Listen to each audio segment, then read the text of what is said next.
All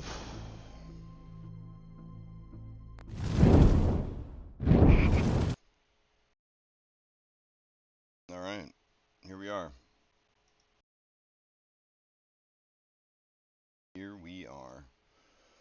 Okay, so it is 9:30 essentially in the morning. We got 25-ish, 30 minutes to prep for some Dungeons and Dragons.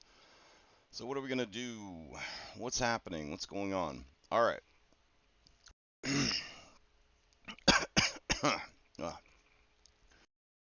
We have three different Curse of Strahd groups, and the different Curse of Strahd groups are going through different things.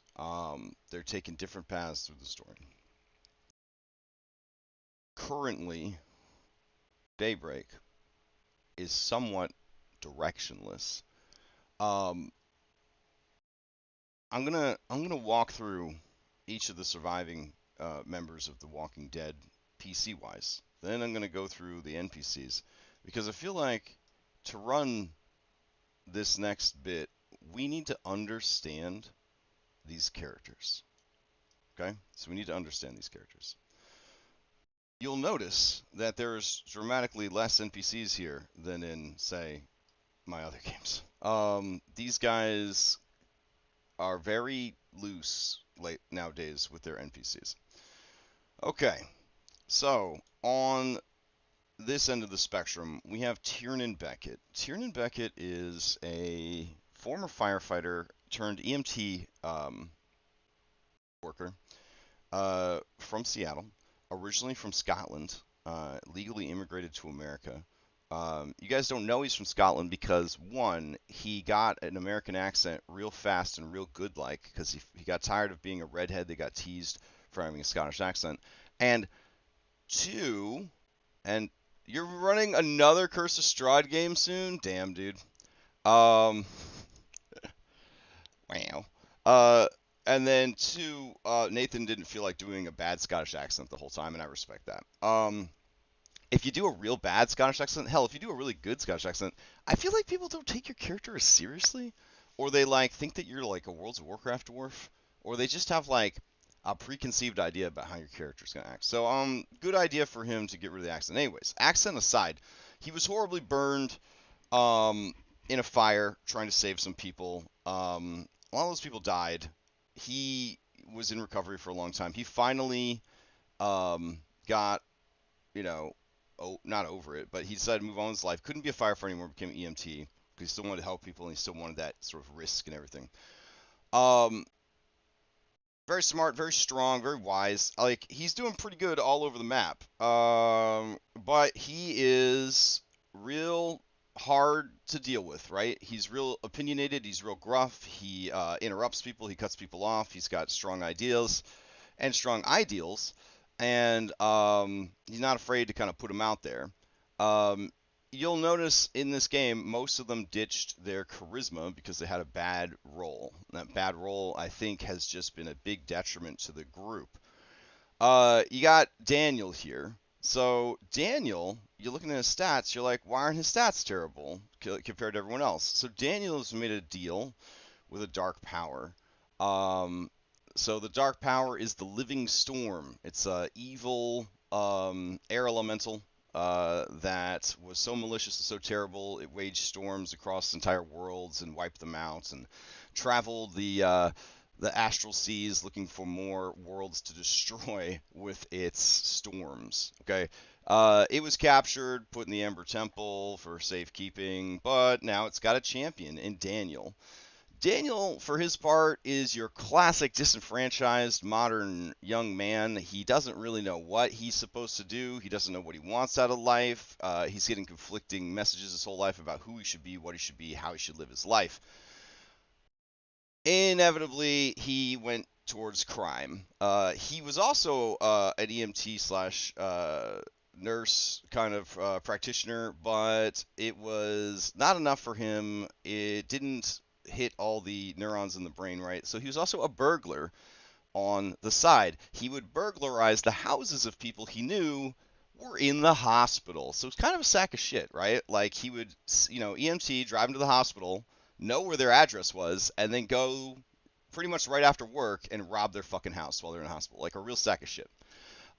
He got ported over into the Mist and decided to rob Castle Ravenloft, and he created a crew of two Vistani youths that he convinced to help him and show him to the castle and all that, so they could get rich and then take that money and go back to Earth with it, where gold is worth a lot. And these young Vistani were like, hell yeah, like, we're tired of, living in wagons and listening to Aragorn and all that. Let's fucking do it. Well, they died horribly in the attempt, and Daniel was captured. Strahd sent the Blood of Heroes in Daniel and locked him in the dungeons alongside Shane Masters, but not before breaking Daniel's legs and not mending them, so they healed wrong, which is why he started the game as a rogue with a 5 dexterity. Props to his player for that choice. So he got his dexterity fixed because dexterity is the key stat of the entity, the living storm that he is working with. However, a chance encounter with Jenny Greenteeth, a fan-created character for this campaign, so not one of my fans, but just fans of Curse of Strahd, their community-created character. Her honest, matronly kind of goodness, despite being a hideously evil hag, it got to Daniel. It touched Daniel in a way that nothing had before. And I think in that moment, there was a transitive sort of like effect where Daniel was like, I could be a hero. The problem is, like any character in a crime drama, right? Once you start doing crime, you don't get to stop doing crime, right? That's it. You're in crime life now. So, like, he wants to be good, but he's let an elder god, essentially, into his body. You know what I'm saying? Like, he ain't gonna get free anytime soon. And he, through his actions, is resisting the thing. I can't tell him that mechanically, whenever he is doing these brave and sort of selfless and these like heroic things, he is diminishing the control that the dark power has on him. But that is why he is not advancing very quickly. Darius, however, Darius King, also from Seattle, his brother died when he was young to gun violence, and it sort of haunted him. His best friend in the world, Mackenzie, helped him get through that, but he was never the same afterwards. He also dumped charisma hard. He got a 3 charisma here, guys. He is gruff, and he just has a resting fuck you face that, honestly, in the modern age, being like a big black dude with a 3 charisma, like he would be like assaulted by police. Like anytime police saw Darius King, they would rough him up. Like it's a miracle that he lived as long as he did in modern America with all the rampant, racism and all that, right? Like his 3 charisma is a liability. People in this world have only been nice to him because he's a big dude that they wanted to use his muscles to do things for them. Darius makes bad decisions, particularly when drunk, at least according to the carousal table, and things just go from bad to worse. He's not very smart, he's not very wise, and deep down, nobody really likes him, except like Mackenzie. Well, Mackenzie dies. She dies horribly in a very terrible way after they try very hard to save her. And that was that, right? Like when Mackenzie died that night, Darius King died. Like I don't think Lex is playing Darius King anymore. He is playing whatever is left, right? He's playing Darius King's body. He is so susceptible to the dark power that I'm going to, on the next long rest, give him another level up into his dark domain, because there's nothing left. He's an empty shell of who he once was. His low intelligence, his mid wisdom, and his terrible charisma make him a very enticing champion for people who actually have mental stats. Because, he is easy to control. He is easy to manipulate. Now, as a pugilist, which is to say a good, an actual good monk, a monk, not good alignment, but mechanically good monk, he do have some moves that could protect him. And he focused, Lex is very smart about game mechanics. He focused on a character that is essentially unkillable. His mind is fortified, his body is fortified. So the only thing Barovia and the Dark Powers could do to this guy was to kill his soul, which they did. So Lex made an invincible character, but Barovia still killed that character because they killed everything that mattered to him. You see how this works? You see how Gothic horror works? It's pretty fucking miserable. It's pretty fucking miserable.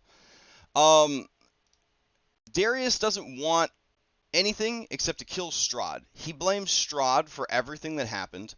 He blames Strahd for Mackenzie's death because Strahd authorized them being brought here. Everything boils down to Strahd. Strahd is the one who did this to him. He hates Strahd. He wants to kill Strahd. Rolling back here, Tiernan's motivations are he loves Irenia, and since he loves Irenia, he also loves the land. He also loves his best friend, Isabella Izzy Alcaron, who he never risks in combat. He never uses her to do anything in combat. She always dodges. Some might say that she is dead weight. Some might say that she is a liability. I believe for Tiernan, she is a talisman, which is to say she is an embodiment of the life that he used to have, everything good about the world that he left. So that is why he does everything he can to keep her safe, because she is his talisman. If she were to die, Tiernan would get control of Irenia Kolyana as his companion, but because she doesn't trust anyone else in the group enough to be their companion, only Tiernan, I have to keep playing Irenia as an independent NPC, which does put her at risk quite a bit. But Izzy has been kept alive this whole time, because I do believe that for Tiernan, this is everything. If something happens to her, he will only have Irenia left. His love of Irenia, which translates to his love of the land, made him an easy target for the Fanes. Now, the Fanes are not good. They are neutral, right? They're second edition neutral, like balance in all things. So because the land is so evil, they need a champion that is good. But they themselves are not good aligned creatures. They're ancient Fae spirits. They have no alignment. Their minds are so alien that they exist outside of our understanding. However, right now, they know to bring the world back to balance, they need a champion of good. So you've got Tiernan, this like neutral good, like druid champion essentially, and then you've got Irenia, who is like a paladin rogue, and then you got Izzy, who's just a spirit of indomitable optimism, but even she has been suffering, and we'll cover that in a second. Daniel's motivations are unknown. He wants to do good, but he doesn't know how. He thinks that helping Tiernan would do good, but also Anna seems really confident about her plans, so he kind of wants to help her. He has honestly no idea what he wants other than to be a hero, and he doesn't even know what that means yet. So speaking of wanting to be a hero but not knowing what it means, we got Shane Masters. So Shane Masters is a biker from a different Earth timeline. They are still back in the 80s. He got pulled into Barovia and immediately was like, oh, well, I'm going to do right by these people that saved me from, the elements and brought me into the community. He appeared near Krezk. They adopted him into their, culture. They fed him. They nursed him back to health. And then he found out about how shitty the world was, and he started rabble-rousing. He started causing problems. He was confronted by Strahd's bride, Valenta, who was in charge of that region of Barovia, and she ended up beating the shit out of him and dragging him to Castle Ravenloft. He was then petulant, rude and defiant to Strahd. Strahd didn't kill him because he kind of liked it. He kind of liked this guy who was in way over his head, refusing to back down, showing his brass balls to everybody. But he put him in the dungeon for cooldown. Unfortunately, his beautiful face and hair and his defiant demeanor attracted Anastasia, and Anastasia made a point of abusing him, feeding on him, and just basically breaking him down psychologically. When he and Daniel were released into the custody of the party, they were both kind of broken things, and this is what Strahd wanted. He broke them down, he put them with a group of adventurers, hoping that those adventurers would make them into something greater, right? They have the blood of heroes, they're bold, they're foolish, they're defiant, great things for a hero. He wanted them to grow up and become big shot heroes. Why does Strahd grow heroes? Well, different Strahds, this is a very important thing about Strahd, different Strahds want different things. My Strahd used to want heroes to challenge himself because he was bored. Then he wanted heroes to kill him because he was tired of being trapped in this endless cycle of loss and grief and undeath. Then when he realized he couldn't fucking die, he started researching, how can I stop this curse, right? And so now he needs strong-ass heroes to help him end the curse. That's my Strahd. That's my take on Curse of Strahd. One, I think that like Strahd being horny for Irenia is stupid. Not only is it like not a great plotline for the year 2024 or whatever, but it's just dumb. It's just not a, like, if he wants the girl, he goes and gets the girl. But by now he knows that whenever he gets the girl, she dies, and then he feels sad. So like, as much as he wants the girl, he's not going to do that to himself again, right? So that Strahd is done. Then there was the Strahd that felt really sorry for himself, and he's like, I just want to die. But I can't kill myself. I've tried that. Maybe I have to be killed by heroes. So he brings in heroes, but there's a part of him that's like, I ain't going to go easy. You know what I'm saying? And so a few time cycles, a few centuries spent fighting heroes and being killed and just having to do it all over again. And then now he's like, no distractions. I need people that can help me end this fucking curse. It's frustrating to him. It's scary for him, for Strahd, because he wants these people to help him. He's not a kind of person that ever wants help from anyone. All of the times in his life and his unlife where he has teamed up with people to get help, they have betrayed him, right? So he can't help but think that no matter what, these people are going to betray him. That's why he dropped the mind control domination on Anna, because he wanted to be in control of when that mind domination ended, because he didn't want it to end, her realize that she had been controlled this whole time, and then turn on him. He wanted whatever she did related to helping him to be of her own free will, because he needs to have some amount of trust. Is he flighty? Is he possibly going to kill them anyways? Yeah. If they turn on him at any point, he will not be surprised. He will be sad. He will be disappointed.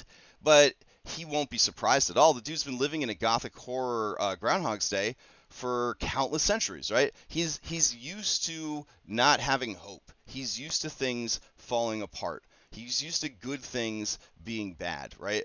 So Shane Masters, he wants to be a hero. He wants to live outside of the shadow of his abusive father, who in the classic backstory, he killed his abusive father to protect his mother. His mother was disgusted with him, kicked him out of the house. He was essentially a criminal from like his teen years, wanted for murder, on the run, joined some bikers, crime life, right?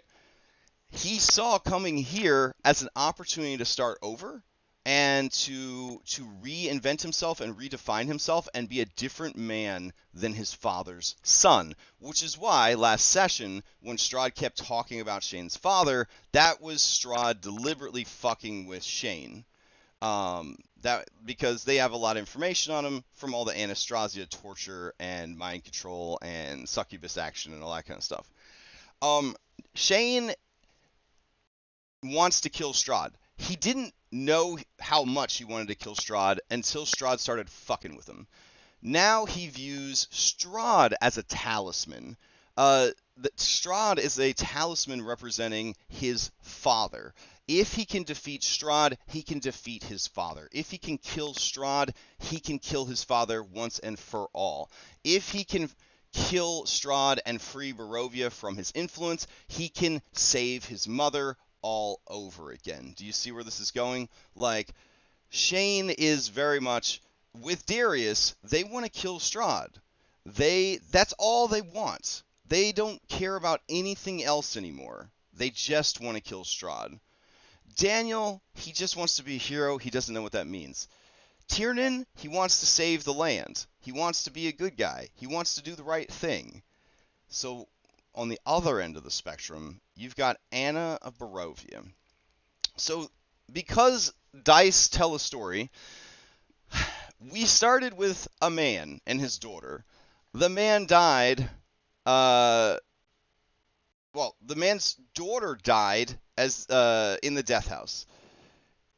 The man gave his daughter his fate point so that she could survive death. But one of the 3 things that happened when she used the fate point to survive death was a different being comes back instead of the person who died. And Juanitos and I, we were talking about it, and it was like, yeah, let's do. Do you want to do the spooky maid? Do you want to have the spooky maid? And he's like, yes. So the spooky maid, Anna, takes over this girl's body and continues along with the party. Well, the guy is in denial that his daughter came back wrong, which is a great horror movie trope. And when they get down into the Death House dungeon and someone has to make a sacrifice to save everybody, it ends up being Jack Anderson, who dies to sort of appease the Death House. Now, Anna, who has taken over, Jack's daughter's body, is like freed from the Death House now, right? Because she rides in the body out of the house. So she was also trapped in an endless Groundhog's Day of horror. And now she is freed, and she has returned home only to find her home is corrupt, right? It's corrupted by darkness. She is, in effect, a revenant. Her revenant motivation is to restore Barovia. That is her all-consuming thing. Here's the problem with Anna. She has a 5 wisdom. She has a 5 wisdom and an 18 charisma. Without getting too political, imagine if somebody with average intelligence and an incredibly low wisdom, but a really high charisma tried to be the leader of something. I don't know, maybe one of the biggest countries in the world. That would be pretty scary, right? That would be a circus. That'd be nuts. Solomon, right, was a wise leader. You want a wise leader. You do not want your leader to dump their wisdom stat. Hell, you could have a charismatic and wise leader who is stupid as a sack of potatoes as long as they are willing, with their wisdom, to listen to the counsel of more intelligent people, right? But wisdom, in my opinion, is the most important skill for a leader, and it is the one attribute that she does not have. She is constantly bamboozled, constantly confused. She puts herself in situations that are outside of her ability to navigate and comprehend, and she shuts down. She keeps getting herself killed, but since she's a revenant, she keeps coming back. But since it's Barovia, every time she comes back, she is risking more of her sanity and of herself and of her soul. And one of those times, a dark passenger came with us. That is the Kingmaker. So the Kingmaker is a devil, an archdevil of great power. His whole thing was going to different prime-material worlds and finding people that were like with low wisdom and high charisma, and manipulating them into leadership positions where they then just caused that entire nation to self-destruct. Like, they brought about so much misery before they were inevitably, killed by rioters, or they killed themselves because they couldn't figure out what to do next. And he drank in right? All of that suffering and all that misery, like that's his vibe, right? Is setting people up to fail and bringing as many people down with them as possible. That's what the Kingmaker, aka the Kingbreaker, is all about. So she's got this dude riding around, giving her dopamine hits whenever she thinks about restoring Barovia, but you can't restore it without a strong leader. She will be that leader. She has to be that leader. She's the king. She's the queen. So she's being manipulated. All she wants is to rule. She wants to rule, and she wants everyone to listen to her. She is, if there were 9 alignments, neutral evil. She is super duper selfish. She loves the party. These 4 characters. She doesn't really give a shit about anyone else. These are her boys. And it's a very creepy concept because she does not think of them as lovers because as a girl who was, let's be honest, like sexually abused and manipulated by her employer, knocked up with a baby, and then that baby resulted in her and the children she takes care of and the baby being killed and the whole thing falling apart. Anna has no interest in sexy times or any of that kind of stuff. These are her soldiers. These are her champions. These are her children that are in her care. These are the sons that didn't die, right? It's very fucked up. So she's neutral evil. Neutral evil is the most selfish and evil alignment. It does not mean that that character is incapable of love. It does not mean that that character is incapable of possessive behavior. These are her boys. These are her sons who didn't die. And she will not let anything happen to them. However, these boys need to listen to mommy, right? And mommy wants to be queen, and they better make that shit happen. Oh, okay. So obviously Tiernan is not okay with Anna wanting the things that she wants. But like he doesn't know what to do about it, right? As long as Anna is helping him destroy Strahd, that's a big part of freeing the land. Do you know what I'm saying? Like, and that's what he wants for Irenia. The problem is, and he knows with this great wisdom, the price of Anna's help is that she wants to take over for Strahd. He, with his wisdom, right? This dude got 18 wisdom, she got 5 wisdom. He knows that it's okay if Anna becomes the ruler of Barovia after Strahd, as long as the land is free, he can work on defeating Anna later, right? Wisdom means seeing ahead, right? Low wisdom means only being able to focus on what is immediately in front of you. This group is full of exceptional role players, by the way. If you want to know what it's like to role play with a low stat, and you want to know what it's like to roll with the punches, this group can teach you all of that. Now, it's almost time for the game, but let's talk about these NPCs.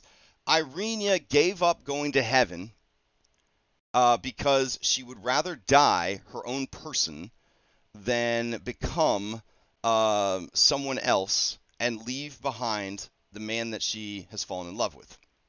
How does she fall in love with a guy with 5 charisma? I don't know. Think about some of the shittier dudes you know. Women are weird, man. They fall for some real assholes. Izzy, at this point, after her encounter with the abbot, she just wants to go home. She's given up. She wants to go home.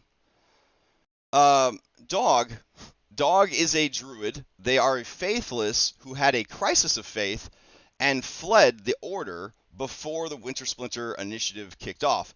They have been living in the woods and the wilds, trying to get by with their druidic powers, but eventually, after a night of carousal, Darius and Dog find each other, and Dog is like, this guy reminds me of my dead brother.